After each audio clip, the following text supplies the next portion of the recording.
যাদের নামাজ পড়ার সময় দুনিয়াবি চিন্তা মনে আসে বা নামাজে অমনোযোগী তৈরি হয়, তারা ভিডিওটি শেষ পর্যন্ত দেখার অনুরোধ রইল। হযরত আলী রাদিয়াল্লাহু তাআলা আনহুর কাছে একজন ব্যক্তি এসেছে। তখন লোকটা বলল, হুজুর, আমার নামাজে মন বসে না। নামাজে দাঁড়ালে আমার দুনিয়াবি নানা চিন্তা আসে। হুজুর, আমার এই নামাজ কি আল্লাহ তাআলা কবুল করবেন? তখন হযরত আলী রাদিয়াল্লাহু তাআলা আনহা বলেছেন, না, তোমার নামাজ কবুল হবে না। তখন লোকটা মনে অনেক কষ্ট নিয়ে চলে যাচ্ছেন। এমন সময় রাসূল সাল্লাল্লাহু আলাইহি ওয়াসাল্লাম এসে হযরত আলী রাদিয়াল্লাহু তাআলা আনহুকে জিজ্ঞাসা করলেন, ইয়া আলী, আপনার কাছে লোকটা কেন এসেছিল?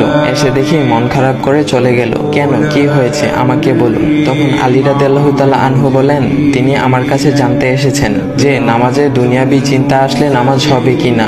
আমি বলেছি, না, তোমার নামাজ কবুল হবে না। রাসূল সাল্লাল্লাহু আলাইহি ওয়াসাল্লাম তখন বলেন, ইয়া আলী, আপনাকে আমি একটা চাদর উপহার দিতে চাই, তবে একটা শর্ত আছে। আলী রাদিয়াল্লাহু তাআলা আনহু খুশি হয়ে বলেন, ইয়া রাসূলুল্লাহ, কি শর্ত তা বলুন, আমি আপনার সকল শর্ত মেনে নিব। বুঝতেই তো পারছেন রাসূল সাল্লাল্লাহু আলাইহি ওয়াসাল্লামের চাদর বলে কথা। তখন রাসূল সাল্লাল্লাহু আলাইহি ওয়াসাল্লাম বললেন, ইয়া আলী, আপনি যদি এই মুহূর্তে 2 রাকাত নামাজ একনিষ্ঠভাবে পড়তে পারেন দুনিয়াবি সকল চিন্তা দূর করে, তাহলে আমি আপনাকে সেই চাদরটি উপহার দেব। আলী রাদিয়াল্লাহু তাআলা আনহু বলেন, এটা তো সাধারণ ব্যাপার। আলী রাদিয়াল্লাহু তাআলা আনহু তখন নামাজে দাঁড়িয়ে গেলেন আর তিনি নামাজ পড়তে শুরু করলেন।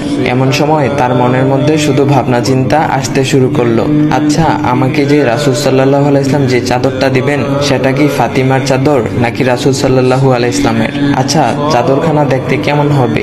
এই বিভিন্ন বিষয় নিয়ে ভাবতে লাগলেন। তিনি ভুলেই গেছেন যে দুনিয়াবি চিন্তা নামাজে আনতে রাসূল সাল্লাল্লাহু আলাইহি ওয়াসাল্লাম নিষেধ করেছেন। এর মধ্যে আলী রাদিয়াল্লাহু তাআলা আনহুর নামাজ পড়া শেষ। আলী রাদিয়াল্লাহু তাআলা নামাজ শেষ করে রাসূল সাল্লাল্লাহু আলাইহি ওয়াসাল্লামকে বলতেছেন, ইয়া রাসূলুল্লাহ, আমি আপনার শর্ত মেনেছি, এখন আমাকে চাদরখানা উপহার দেন। রাসূল সাল্লাল্লাহু আলাইহি ওয়াসাল্লাম বলেন, ইয়া আলী, আপনি কি একনিষ্ঠভাবে দুনিয়াবি চিন্তা মুক্ত ছাড়া 2 রাকাত নামাজ পড়েছেন? তখন আলী রাদিয়াল্লাহু তাআলা আনহা মুচকি হেসে বললেন, না ইয়া রাসূলুল্লাহ, আমি আপনার চাদর নিয়ে অনেক কিছুই ভেবেছি।